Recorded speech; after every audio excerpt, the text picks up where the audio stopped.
Good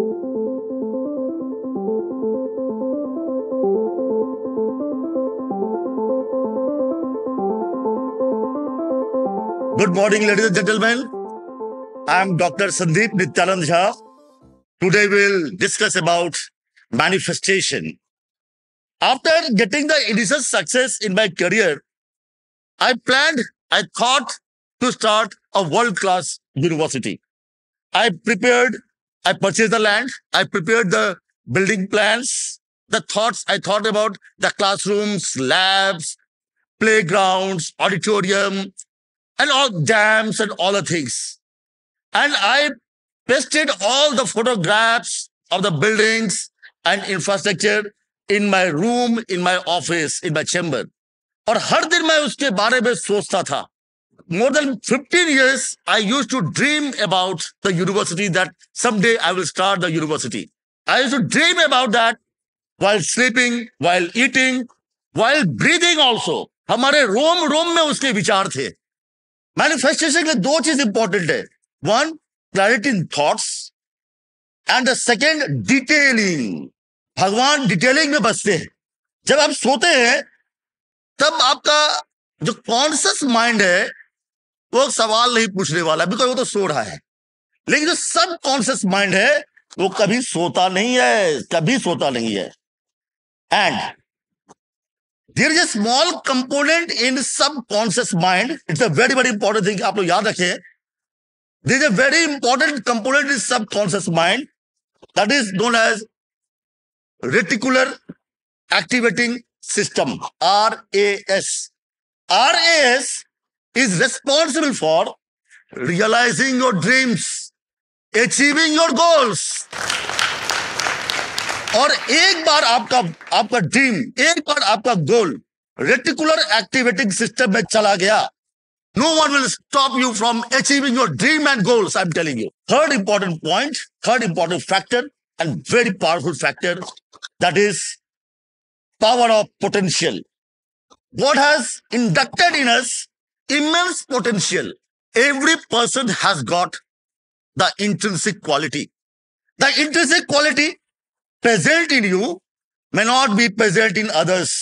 And that is the most difficult task, to understand that intrinsic quality.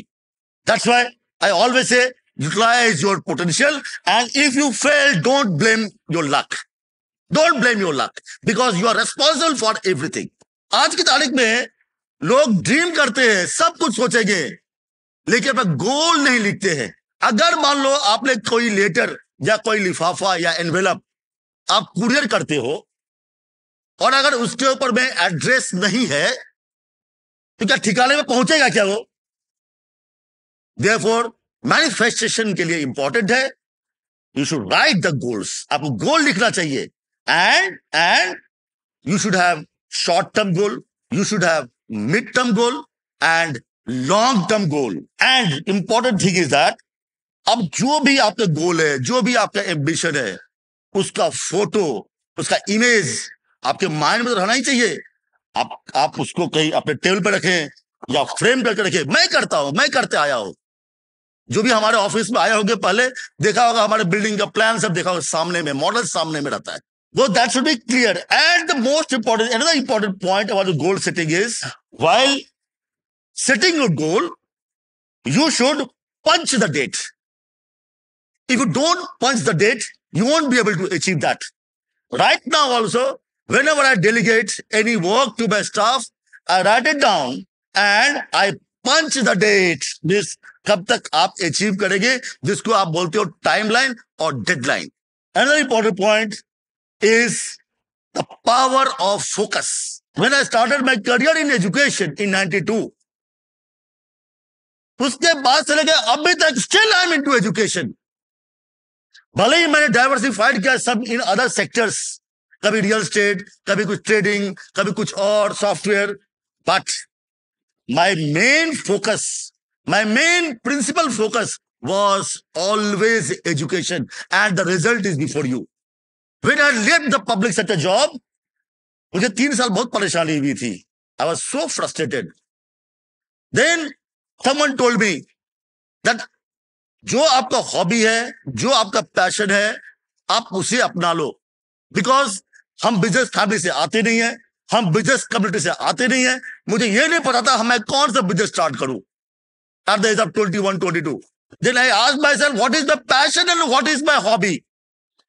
My passion was education. And right from 9th standard, I had been teaching tuition. Then I thought to adopt education as my career, and I started in 92 and I got tremendous success.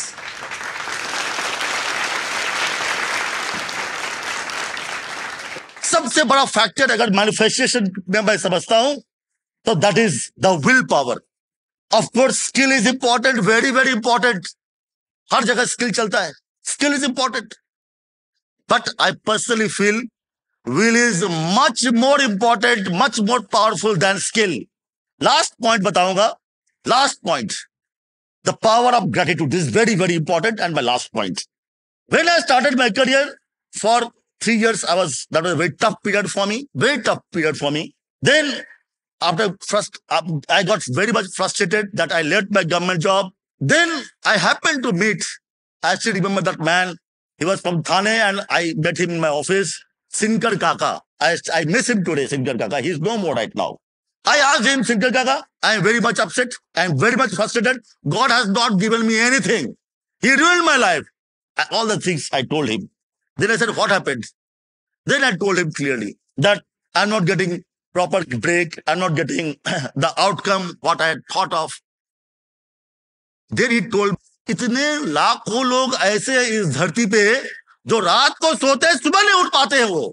अभी फिर हमको कहते हैं, आपने सुना होगा कुछ दिन पहले पेपर में आया था, लू लगने से 10 लोग मर गए, ठंडी में, ठंड हवा से, ठंडी की वजह से सैकड़ों लोग मर गए।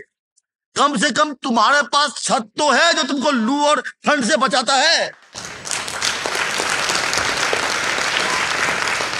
फिर हमें कहते हैं वो सिंकर काका, जो अभी क्या करो, ठीक है तुमको भगवान ने कुछ नहीं दिया, कोई बात नहीं है, तुम पेपर पेन निकालो और लिखो तुम्हारे पास में क्या क्या है। मैं लिखना शुरू किया, उनके सामने में लिखना शुरू किया।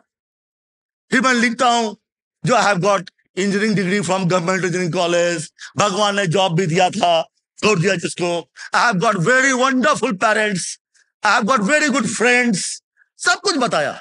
मैं लिखता चला गया, लिखता चला गया, लिखता चला गया। मैंने बोला मेरे पास में आंखें हैं, हाथ, बहुत कुछ लिखा। फिर लिखता चला गया, कितने पेजेस भर गए, इतना दिया भगवान ने। सिंगर काका कहते हैं वापस, वो देखते भी नहीं है, तो लिख लिया ना, हाँ ठीक है तू देख। फिर कहते हैं अगर कुछ भी नहीं दिया ना तो तुम्हारे पास भगवान ने ब्रेन दिया, 2 आंखें दी, बोलने की शक्ति दी, 2 मजबूत हाथ दिए, पांव दिया, लीवर दिया, लंग्स दिया, किडनी दिया। कितने सारे ऐसे लोग हैं जिनका किडनी फेल है, लीवर फेल है, सुसु तक नहीं कर सकते हैं। क्या कमी है तुम्हारे पास?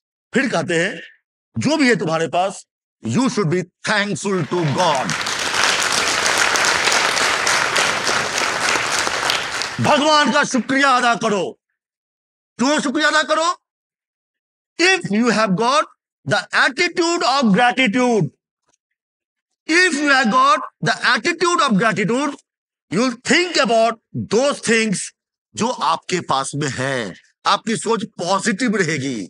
और अगर आप में ग्रैटिट्यूड का सेंस नहीं रहेगा तो आप किसकी तरफ आपका फोकस जाएगा? जो आपके पास में नहीं है। आप डिप्रेशन में चले जाओगे, आपका माइंड काम नहीं करेगा। दैट्स व्हाई ग्रैटिट्यूड हमेशा हर आदमी को रहना चाहिए। लास्टली मैं बोलना चाहूंगा, एक ही लाइन बोलना चाहूंगा, difficult is that which can be done immediately and impossible takes some time. Thank you very much, God bless you.